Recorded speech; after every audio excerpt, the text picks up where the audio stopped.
Le ciel était gris de nuages.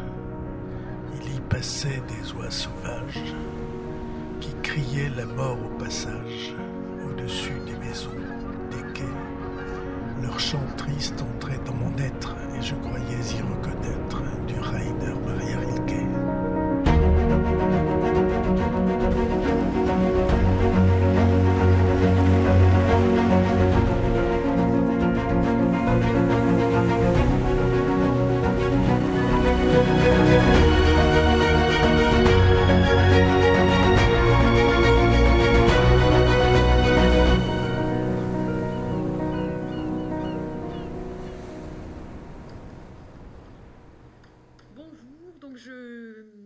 Je vais vous parler, moi, à propos des Ainsi ainsi que les hommes vivent, je vais vous parler d'un objet qui a eu beaucoup de succès dans l'Antiquité, et cet objet, ce sont les amphores.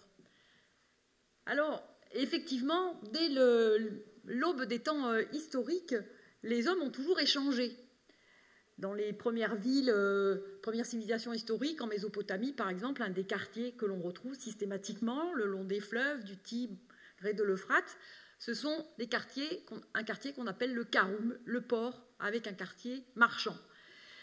Les échanges ont donc toujours fait partie de la vie des hommes, et dans l'Antiquité, à l'époque romaine, notamment, ils ont atteint une dimension inégalée, de par l'unification politique de l'Empire romain autour de la Méditerranée, de par le fait qu'avec la mise en place de l'Empire par Auguste, au tournant de notre ère, s'est mis en place un ensemble politique stable sur lequel a régné grosso modo la paix pendant une longue période, une des plus longues périodes de paix qu'ait connue l'humanité, puisque en gros l'Empire romain a été un empire en paix pendant plus de 2 siècles et demi.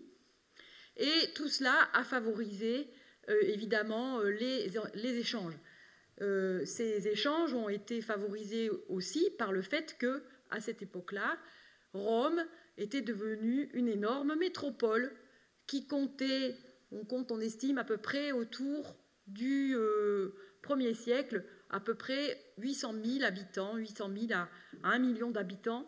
Donc c'est un chiffre que Paris a atteint seulement au début du XIXe siècle.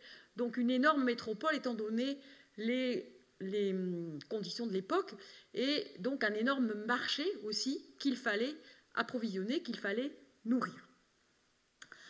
Donc après cette petite mise en route, je commencerai donc par vous présenter un petit peu les caractéristiques de cet objet.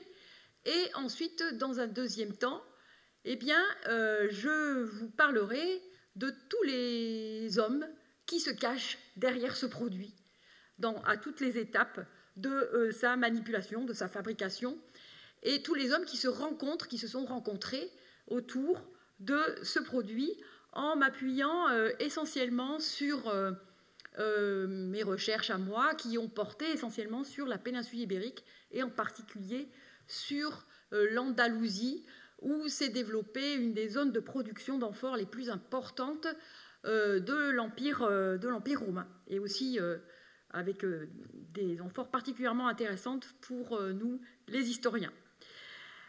Alors, qu'est-ce que d'abord une amphore? Qu'est-ce qu'on appelle une amphore? Une amphore, c'est un vase à 2 anses, et c'est un des produits de céramique produits par les potiers. Alors la céramique s'est développée dès le 2e millénaire au Proche-Orient, parallèlement à la mise en place des civilisations historiques. C'est un objet utilitaire dont la fonction essentielle est de transporter par mer ou par fleuve différents produits. Alors différents produits, on y reviendra, essentiellement de l'huile, du vin, des produits à base de poisson. L'amphore, c'est un objet extrêmement ancien.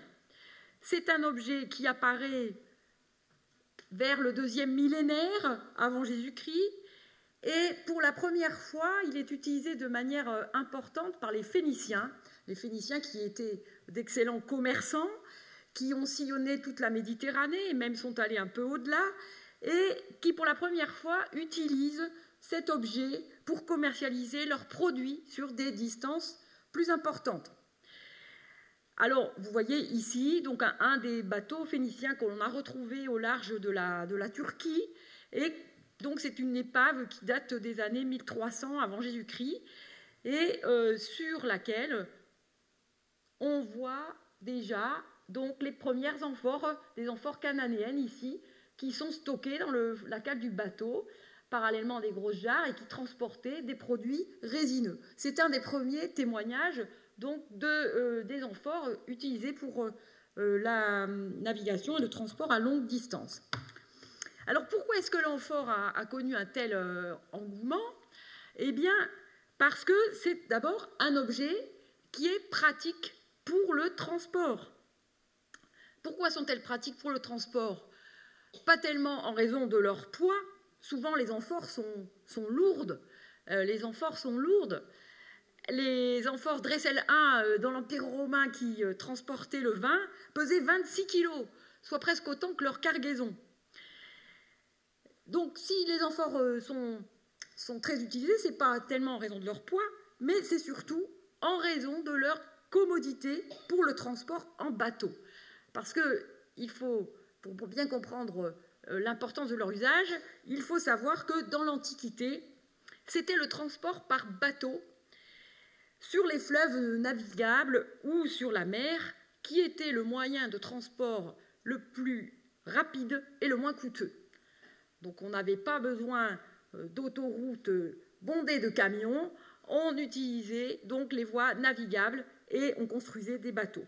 C'était aussi le moyen le plus sûr, en particulier sous l'Empire romain, parce que sous l'Empire romain, la Méditerranée était entièrement sous contrôle de Rome, c'est ce qu'on appelait la Mare Nostrum, et puis la Méditerranée avait été débarrassée par le grand général Pompée de tous ces pirates, et donc on pouvait circuler en toute sécurité, sauf pendant l'hiver à cause des tempêtes, d'un bout à l'autre de la Méditerranée, du détroit de Gibraltar jusqu'au Moyen-Orient. Et cette caractéristique explique que la plupart des ateliers d'amphores se situent le long des fleuves, des estuaires, donc, ou en bordure de littoral. Et les amphores donc étaient chargés de là sur différents types de bateaux. On y reviendra tout à l'heure. Parfois, donc, de très gros bateaux. Donc, c'est un objet très pratique pour le transport. Donc, parce qu'on pouvait en superposer une grande quantité. Donc, vous avez sur la photo ici à droite, donc une épave que l'on a retrouvée donc en Méditerranée, qui provenait d'Italie centrale, et c'était un bateau qui transportait environ 6000 amphores à vin, donc des grandes quantités de vin, dans plusieurs centaines de vases. Alors, c'était pratique parce que les amphores, vous voyez, elles pouvaient être superposées dans les cales des bateaux. Donc on les superposait en quinconce sur 3 couches et on les calait entre elles par des brindilles ou des branchages qui limitaient le frottement. Et la vaisselle était empilée, parce que souvent on transportait des amphores, mais on transportait plusieurs types de produits dans les bateaux. La vaisselle était ensuite empilée dans des caisses au-dessus des amphores. Donc, ces amphores, en fait, ce transport par bateau permettait de transporter des grandes quantités d'amphores à la fois. Les plus grands bateaux pouvaient contenir donc plusieurs milliers d'amphores. Autre caractéristique de cet objet, en plus d'être donc facilement transportable par bateau, c'est que c'était un objet quasiment à usage unique. Quasiment, parce qu'on a retrouvé quelques amphores qui n'avaient pas trop été abîmées, qui ont été réutilisées après comme vide sanitaire.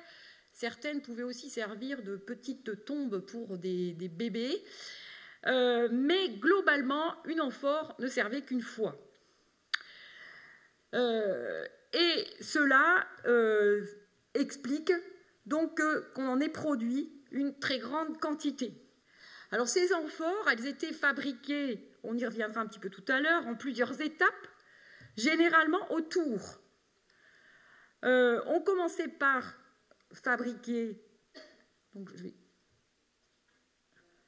donc on commençait par fabriquer la panse, puis la pointe, puis les anses, et puis ensuite, elles pouvaient subir un après, c'est ce qui permet de les différencier. Les amphores qui transportaient des liquides, comme le vin par exemple, étaient poissés pour les imperméabiliser.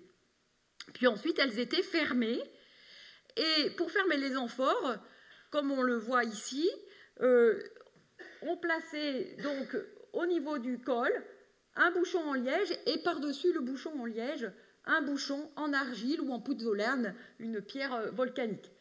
Et pour ouvrir une amphore pleine, il fallait donc casser le col de l'amphore.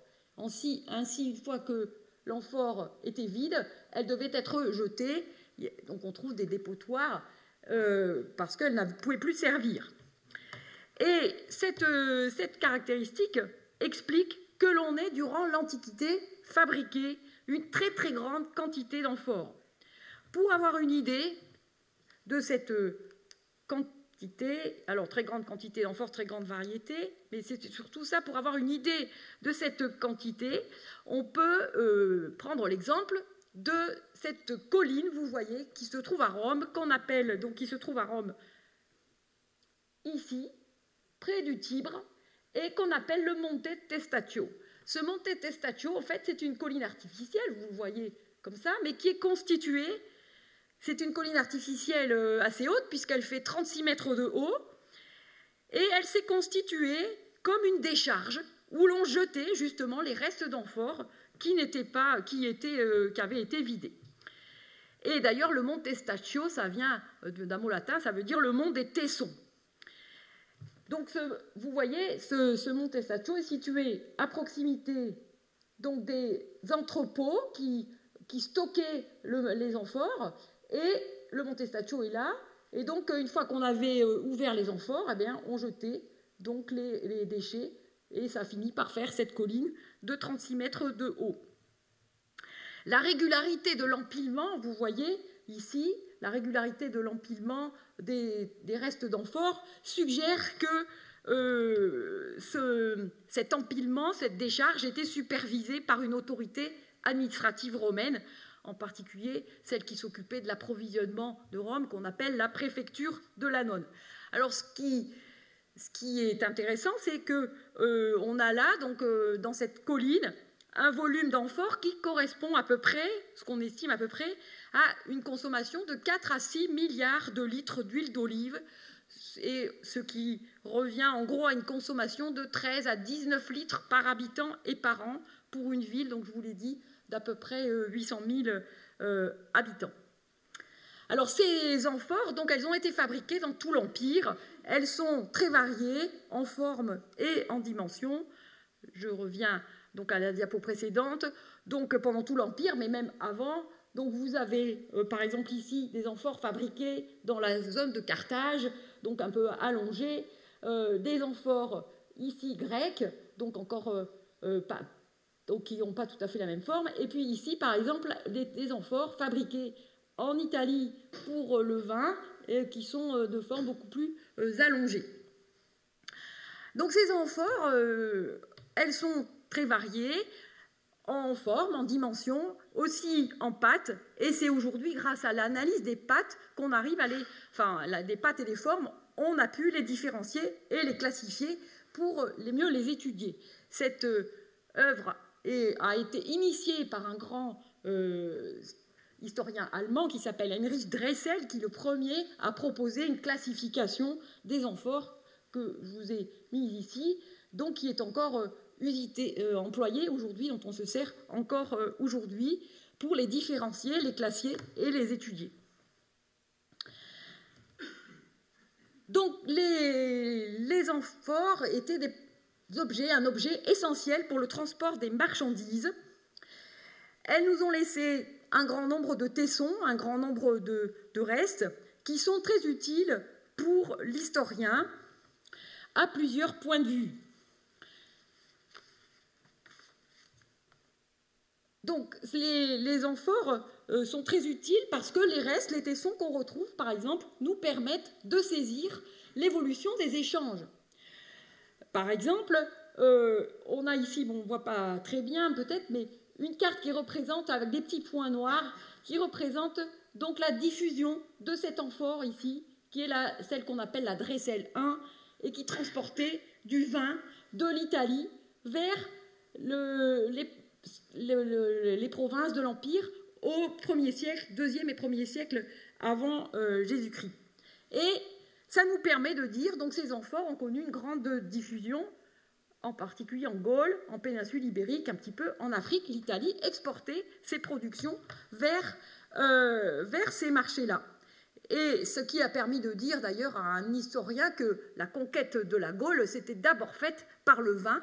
On a ainsi un petit texte assez amusant de l'historien Diodore de Sicile, en parlant des Gaulois, qui nous disait « Aimant le vin jusqu'à l'excès, ils engloutissent pour celui que leur apportent les marchands, ils boivent avec une passion furieuse et se mettent hors d'eux-mêmes en s'enivrant jusqu'au sommeil ou à l'égarement. Aussi beaucoup de marchands italiens, poussés par leur cupidité habituelle, considèrent-ils comme un trésor le goût des Gaulois pour le vin. Ils l'apportent en bateau, par les fleuves, navigables ou en chariot, et en touchent un prix incroyable. Pour une amphore de vin, ils reçoivent un esclave, échangeant la boisson contre les chansons. Le vin était la boisson des chefs, et il a été le moteur donc d'une économie fondée sur l'échange d'esclaves, mais aussi de métaux, et il a précédé la conquête de la Gaule. La diffusion du vin dans les Dressel 1 a précédé la conquête de la Gaule par César, introduisant, donc permettant aux Romains de déjà y avoir avoir en Gaule un certain nombre d'intérêts. Alors, les amphores, elles nous permettent de voir que ces échanges ne sont pas restés immuables. Parce que si, au 1er siècle, au 1er siècle avant, l'Italie produisait des quantités de vin qu'elle exportait vers ses provinces ou ce qui allait le devenir, on s'aperçoit qu'au tournant de notre ère, eh bien, la donne change. Les provinciaux se mettent à fabriquer, et les Italiens qui s'installent dans les provinces se mettent à fabriquer eux-mêmes des amphores en imitant les amphores italiennes et à produire des biens de consommation, en particulier alimentaire, et on s'aperçoit, grâce aux amphores, qu'à partir du 1er siècle après Jésus-Christ, eh bien, on a une inversion des courants d'échange qui se produit. L'Italie n'exporte presque plus rien, et ce sont les provinces qui prennent la relève, qui exportent, donc vous voyez ici, qui exportent du vin et qui exportent de l'huile, donc vers Rome, vers l'Italie. Ici, ce sont les produits originaires du sud de la péninsule ibérique qu'on voit se diffuser le long de la vallée du Rhône, le long de la frontière rhénane, jusque dans le sud de l'Angleterre. Et on s'aperçoit, donc grâce, en suivant donc, les amphores en suivant leur piste, qu'on a donc un changement des courants d'échange qui se produit à ce moment-là.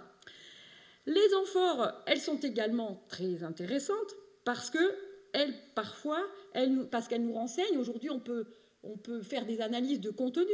Elles nous renseignent aussi sur les goûts, ce que mangeaient les habitants du monde romain, ce pourquoi ils avaient, ce qu'ils consommaient. En particulier,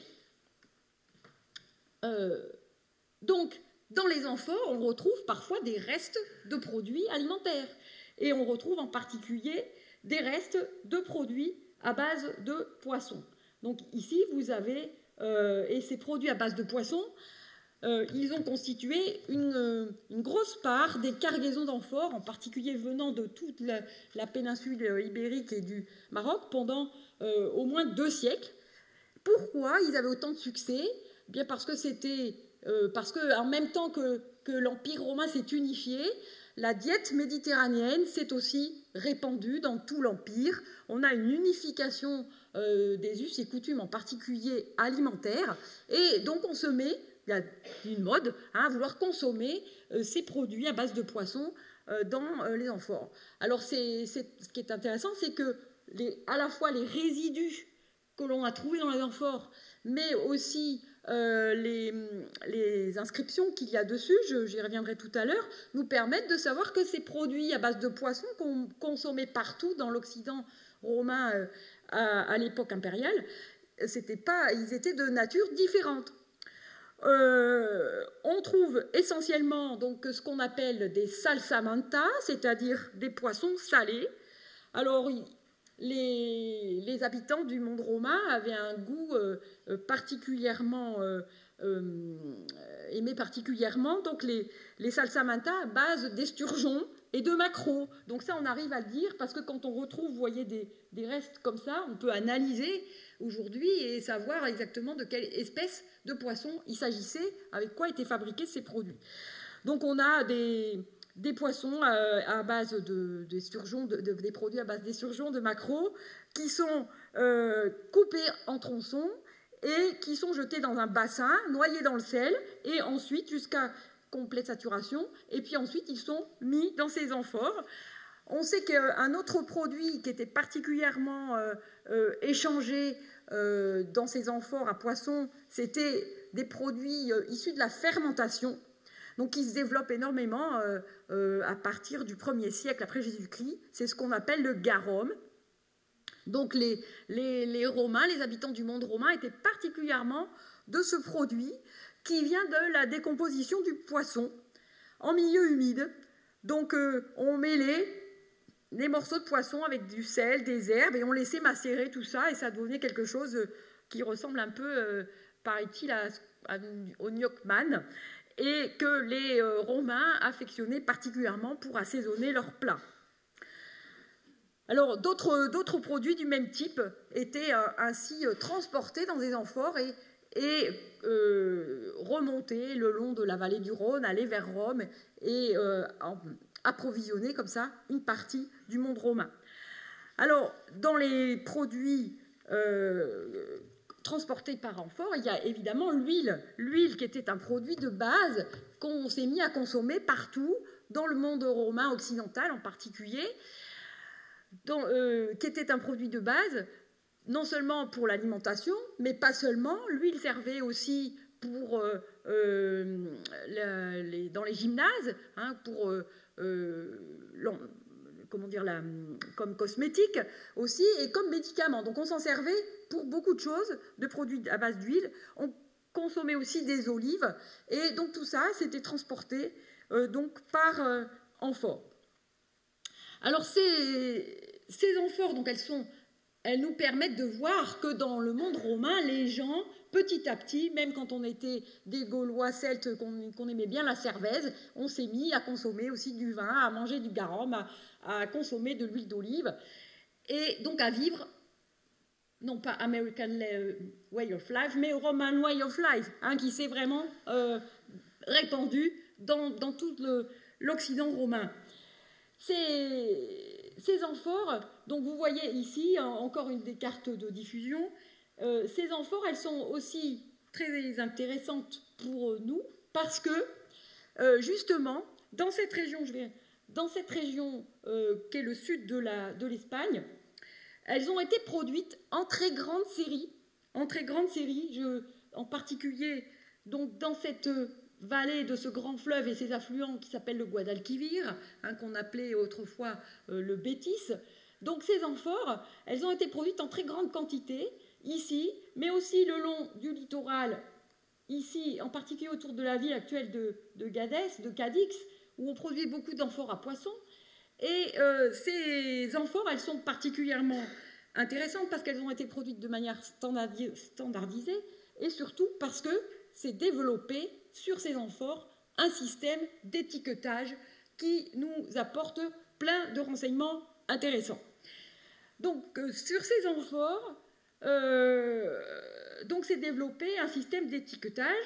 Donc, je prendrai l'exemple, parce que c'est de cela dont je vais davantage vous parler après.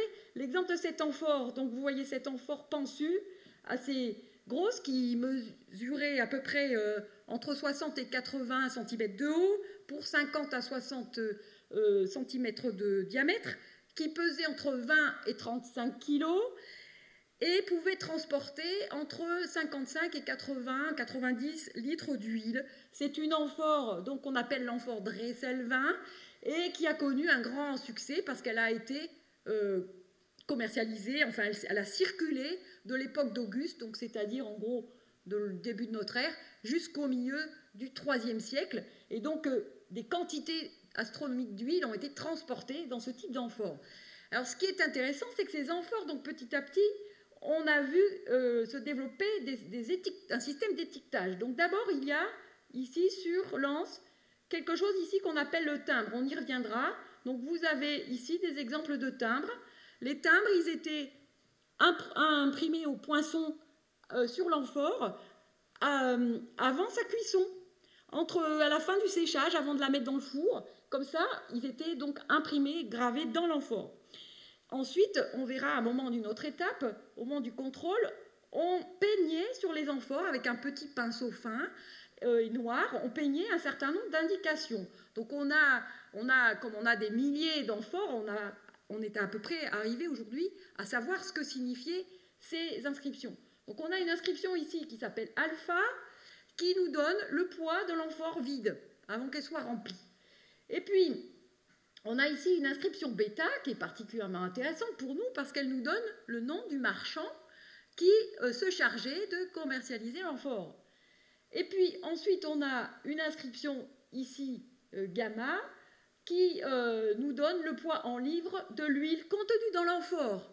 C'est-à-dire, on sait combien il y avait d'huile dans cet amphore. Et puis, vous avez une inscription ici qui est particulièrement intéressante, qui s'est enrichie toujours au fil du temps, qui nous donne donc le nom du domaine producteur d'où venait l'huile et le nom du propriétaire, donc à la suite, avec d'autres indications qui laissent penser, des fois il y a une date de consul, donc on sait dater précisément, et ça, au fil du temps, les indications se sont enrichies. On retrouve à peu près le même type d'inscription sur alpha, bêta, les commerçants, sur les amphores ici plus allongés qui transportaient ces fameuses sauces de poisson dont je vous ai parlé. Alors, ces inscriptions, elles sont particulièrement intéressantes pour nous permettre de saisir un petit peu qui se cachait derrière la fabrication de ces amphores, comment elles étaient fabriquées, comment étaient organisés les ateliers de production, mais elles nous permettent de saisir aussi, vous voyez un peu, qui étaient les gens qui se rencontraient autour de ce produit. Les gens qui les fabriquaient, les gens qui les vendaient, les gens qui produisaient ce qu'on mettait dedans, en particulier donc l'huile. Et elles nous permettent ainsi de saisir un peu mieux certains aspects de la vie de tous ces gens et aussi de leurs conditions sociales. Et c'est cela que je voudrais un petit peu aborder maintenant. Donc, c'est ce que nous permettent de savoir ces inscriptions sur les gens qui se cachent derrière. Alors, donc, ces inscriptions, voilà, parce que ici, donc, on va prendre l'exemple des timbres. Alors, vous voyez les timbres, donc ils font référence aux ateliers de production. On s'est dit, qu'est-ce que c'est ces timbres? Donc, qu'est-ce que peuvent vouloir dire tous ces sigles? À force d'en étudier, puisqu'on en a des dizaines de milliers de timbres, on en a énormément, on a fini par faire des analyses en série et on sait aujourd'hui donc ce que signifient ces timbres. En orange, ici, vous avez 3 initiales, CIR. Ces initiales, elles renvoient, aujourd'hui, on est à peu près tous d'accord, qu'elles renvoient aux propriétaires des ateliers d'amphore, ceux qui possèdent les structures de production. Et vous voyez, ces 3 initiales, ça nous signifie que bien souvent, tous ces gens, ce sont des citoyens romains. Ce sont des citoyens romains, donc des gens qui ont un niveau, enfin qui sont bien romanisés, qui parlent bien le latin. Pourquoi on le sait ça? Parce qu'ils portent les tria nomina. Quand on est un citoyen romain, on porte 3 noms, un prénom, un nom gentilis, un nom de famille, et un surnom. Donc on sait qu'on a des propriétaires d'ateliers qui sont essentiellement des citoyens romains. Et puis ensuite on voit qu'ils viennent d'une unité ex-off, ça veut dire ex-officina. Je viens de l'officine d'un certain AR. Lui, ce monsieur-là, il n'a qu'un seul nom. Donc ce n'est pas un citoyen romain, vraisemblablement. Il s'agit d'un pèlerin. Quel est son statut? On ne sait pas. Peut-être c'est un homme libre, peut-être c'est un affranchi, mais on ne sait pas. Et puis là, donc, ce monsieur-là, il dirige une unité de production. Hein, c'est son officine. Il a vraisemblablement sous ses ordres un certain nombre de gens qui l'aident à fabriquer les amphores. On y reviendra. Et là, on a un troisième nom. Là, il s'appelle Maurus. Celui-là, là, il s'appelle Iaunarius. Et ce personnage, là, vous voyez que son nom, il est suivi d'un S. Donc, qu'est-ce que ça nous dit? S, ça veut dire servus, ça veut dire esclave. Donc, dans cet atelier qui appartient à CIR, on a un chef d'atelier qui s'appelle Ar, qui dirige une équipe de potiers, dont au sein de laquelle se trouve un certain Iaunarius, qui est un esclave. Donc, on arrive ainsi à savoir un petit peu qui se cache derrière ces gens qui ont fabriqué, derrière ces amphores, qui les a fabriqués, dans quelles conditions. Ce que l'on voit aussi, c'est que, vous voyez ici, vous avez un autre personnage qui s'appelle IR aussi, il n'a pas le même prénom. Donc, on pense aussi que, ce que l'on sait, c'est que ces officines, elles pouvaient appartenir à différents membres d'une même famille qui investissaient dans cette fabrication. Et puis, qu'il y avait une certaine mobilité d'un atelier à l'autre. Parce qu'on voit ici qu'on a un autre officinateur qui s'appelle ANS, qui a travaillé à la fois pour CIR et également pour SIR. Donc on avait des chefs d'atelier qui aussi pouvaient donc aller d'un atelier à l'autre. Alors, donc, je remonte, donc on sait que ces potiers, ils travaillaient donc en général autour, avec des bassines, et ils étaient entourés, les maîtres potiers, donc de tâcherons, d'apprentis, qui fabriquaient d'autres parties de l'amphore. Ce que l'on sait, c'est que les chefs d'atelier, le plus souvent, ils fabriquaient la partie la plus capitale de l'amphore, c'est-à-dire la panse, que l'on voit ici, la panse, et ils étaient entourés donc d'ouvriers qui étaient de conditions serviles, qui fabriquaient les anses, qui fabriquaient les fonds, qui étaient collés à la fin, et ça on le sait parce qu'on a repéré des traces de doigts au niveau des assemblages. Ces gens, on sait aujourd'hui mieux grâce à l'archéologie comment ils travaillaient. Donc là par exemple, on a fouillé donc un site de production d'amphores. En général, il y avait donc une zone de tournage, ici, où on fabriquait les amphores, et puis à côté, il y avait une zone de séchage, où les amphores séchaient. On estime à peu près qu'il fallait les laisser sécher 3 semaines, donc sans doute sur des étagères, en tout cas, ou au sol, où elles séchaient sur des bassines qui permettaient de les tenir droites. Et puis, vous voyez que dans cet atelier, il y a la zone donc, où les gens vont travailler, il y a une petite rue, et puis ici, il y a un grand bâtiment allongé, avec différentes pièces qui sont les logements de la main-d'œuvre servile qui travaillait dans ces ateliers. Donc ça, c'est des éléments que l'on a retrouvés. Et ici, vous avez donc une zone où, une fois que les amphores avaient été cuites, on les stockait avant qu'elles soient remplies. Donc, autour de ces amphores, donc, il y a d'abord ceux qui les fabriquent, et vous voyez qu'on a une organisation des ateliers qui est assez rigoureuse, avec des propriétaires qui investissent, des chefs d'atelier, et puis des ouvriers, la plupart du temps des esclaves, qui fabriquent ou qui aident à la fabrication des amphores ou à leur transport vers les fours, etc. Ce que l'on remarque, c'est une certaine optimisation dans la fabrication des amphores à tous les niveaux, parce que tous ces gens qui travaillaient, ils utilisaient aussi les rebuts d'amphores, les déchets de cuisson pour construire des murs. En particulier, les murs des logements étaient construits à la base avec des amphores, et ils utilisaient aussi les noyaux d'olive pour alimenter les fours, pour ne pas trop déforester l'environnement autour. Alors, autour des amphores se rencontrent aussi, évidemment, les producteurs d'huile d'olive. Les gens qui produisent l'huile, eh bien, il faut qu'ils l'acheminent donc vers les ateliers d'amphores. et qu'on sache de quelle huile, de quel domaine on va mettre dans l'amphore. Ces producteurs d'huile, ils nous sont connus par les inscriptions delta, et ce que l'on peut dire aujourd'hui, c'est que globalement, les gens qui produisent l'huile, donc qui détiennent les domaines fonciers qui produisent l'huile, sont assez séparés, sont indépendants, ne sont pas toujours les mêmes que ceux qui produisent les amphores. Il semble y avoir eu un monde de producteurs d'amphores relativement indépendant du monde des tenants des domaines qui produisaient l'huile. Ces gens qui produisent l'huile, on les connaît parfois parce que on peut, quand on a leur nom, on peut comparer avec, vous savez, dans le monde romain, les gens, les notables notamment, nous ont laissé pas mal d'inscriptions écrites sur pierre où ils retracent leur carrière, et on peut faire un certain nombre de rapprochements entre les noms que l'on trouve sur ces inscriptions delta et puis les noms que l'on trouve sur ces inscriptions.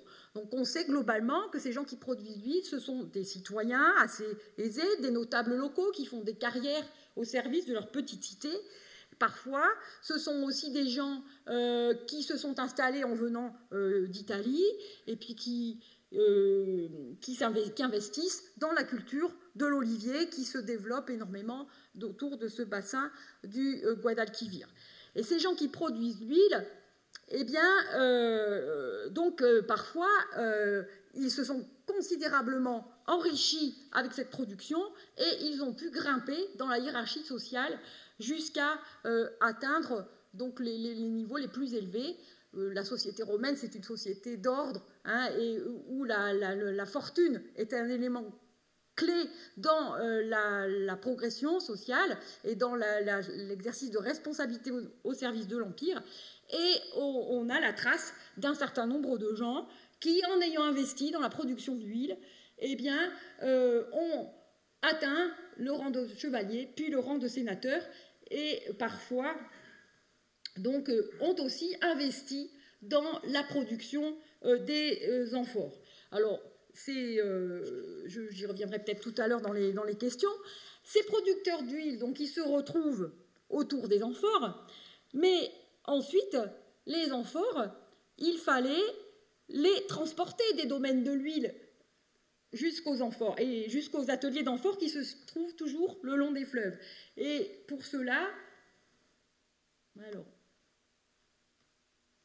donc, oui, ça j'y reviendrai tout à l'heure. Donc, pour transporter l'huile, eh bien, on utilisait des outres.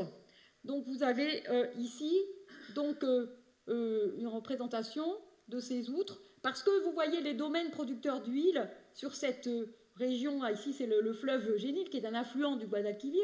Vous avez les villas qui produisent l'huile où on a trouvé des traces de pressoir, etc. Elles sont dans la campagne, et tous les ateliers, ils sont là, avec les petits points noirs, là où on produit les amphores. Et ce qu'on sait aujourd'hui, c'est que pour relier donc, ces villas, ces domaines producteurs d'huile aux ateliers d'amphores, eh bien, il y avait, vous voyez, tout un réseau, ce qui est tout en vert, là, qui fait comme un peigne, hein, un réseau de chemins, donc qui aboutissait directement aux ateliers d'amphores où on pouvait donc envaser l'huile. Et pour être transporté, pour aller jusqu'à ces ateliers d'amphores, donc l'huile était transportée dans des chariots avec des grandes outres comme ceci qu'on appelle le culeus, et une outre faisait à peu près 530 litres et pouvait, ce qui représentait le contenu d'à peu près 7 amphores Dresselvin. Alors, quand on sait la quantité d'huile qu'on exportait vers Rome, ça vous laisse imaginer que ces chemins, ils étaient extrêmement fréquentés par tout un tas de gens et qu'il y avait beaucoup de gens qui s'activaient autour de cette production de l'huile d'olive, le transport et évidemment la production des amphores. Alors, quand on arrivait à l'atelier d'amphores, intervenaient encore d'autres personnes parce qu'il fallait contrôler, remplir les amphores et contrôler. C'est à ce moment-là qu'étaient inscrites ces petites inscriptions qu'on peignait. Donc, on pesait l'amphore à vide, on mettait alpha, l'amphore à vide pestant. Après, on rencontrait le marchand qui allait commercialiser, on inscrivait son nom, cet amphore va être commercialisé par un tel. Puis on pesait le poids de l'amphore pleine pour savoir combien il y avait d'huile dedans. Et c'est à ce moment-là, donc c'est une forme de contrôle qui était mise en place, parce que l'huile, elle avait quand même une vocation importante. C'était d'abord de nourrir Rome, de satisfaire les besoins de Rome. Et vous savez que pour avoir la paix sociale, il ne faut pas que les gens manquent de quoi se nourrir, et il fallait aussi approvisionner les militaires. Donc l'huile, elle avait un rôle très important. Donc un certain contrôle est mis en place. Et ensuite, eh bien, il fallait transporter ces amphores. Et donc interviennent ici des transporteurs, encore autour des amphores, donc parce qu'il fallait les transporter du Génil ou du Guadalquivir vers Rome. Et alors comment on faisait pour ça? Eh bien, on faisait tout en bateau, mais avec différents types de transporteurs.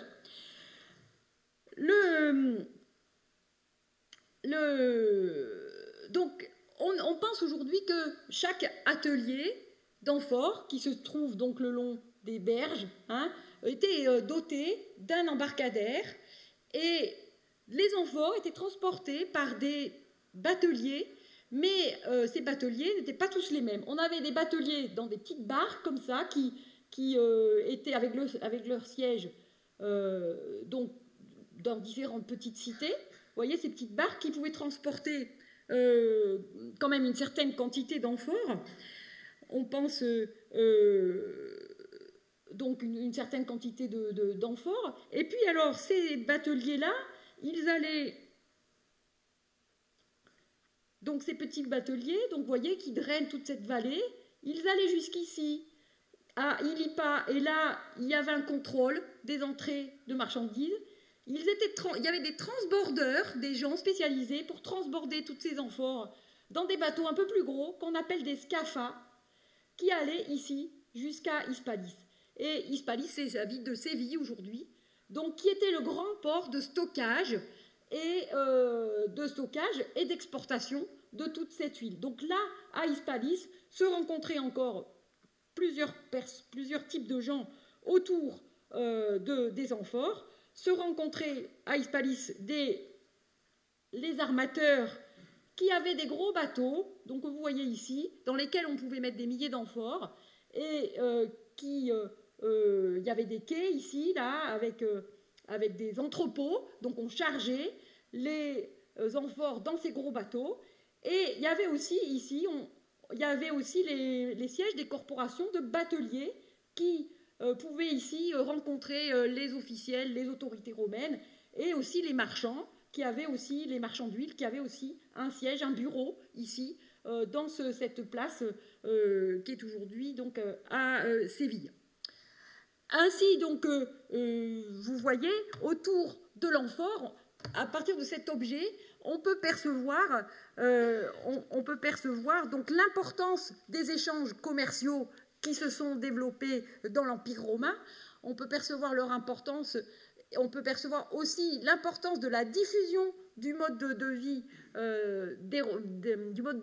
italien et romain au sein de l'Empire, mais on peut aussi mieux cerner les producteurs, toutes les personnes qui intervenaient dans cette chaîne de la production jusqu'à la vente, et ça nous donne une idée d'un monde romain qui est très actif, où il existe aussi une certaine mobilité sociale et qui est assez cosmopolite. Par exemple, dans les marchands qui commercialisaient cette huile, on a au début beaucoup d'Italiens qui viennent investir, et puis après, de plus en plus d'Hispaniques, mais aussi des Narbonnais et d'autres gens. Donc on a l'idée d'un monde quand même relativement fluide qui nous apparaît à travers cet objet.